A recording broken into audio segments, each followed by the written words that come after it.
The other thing to bear in mind, I think, is that with sync licensing, your music might not be used now.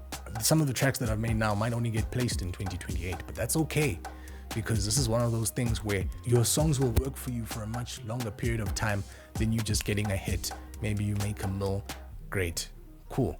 How about making 300k off of that very same track for multiple years to come?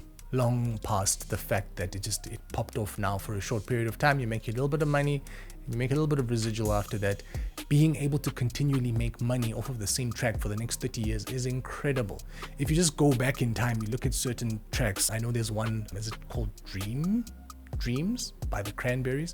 That song has been absolutely abused in movies, in shows. It's the perfect sync track for some reason. I made a list of all of the different tracks, all of the different series, all of the different movies where this song has been utilized, and I can only imagine how much money that track has made alone. Sure, it was a commercial success as well, and that can happen, but for the most part, it was through sync placements that it made a stack of cash. Look into it if you're an artist, build up your catalog, get a hold of music publishers, contact them, try and build that relationship with them, let them know what you're about, find out what they're about. Most of them should have a website. See if your sound matches their sound. Don't just send your tracks out to them. Have a little bit of a conversation. Remember, they do get a lot of emails, so be mindful of that and build your relationship out. Start creating tracks. 3, 4, 5 albums down, you might feel like nothing is happening. A whole year, a whole 18 months later, you might still feel like nothing is happening.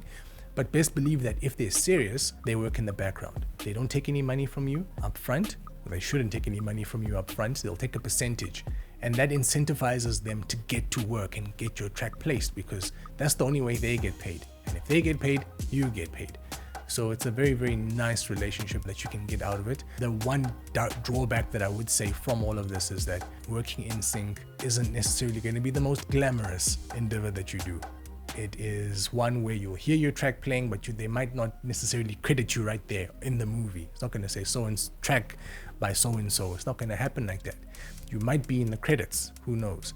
Sometimes you won't be in the credits, but just in terms of being able to sustain yourself, especially in the times that we're in, I would much rather be relatively unknown and be okay in my life, in my socio-economic condition, than be absolutely famous and broke, which is what we see a lot of in the music industry. So look into it. If you have any questions about it or any sections of anything that I've gone into, let me know. Leave a comment, leave any suggestions of anything that I should dive into any further, and we can keep the conversation going.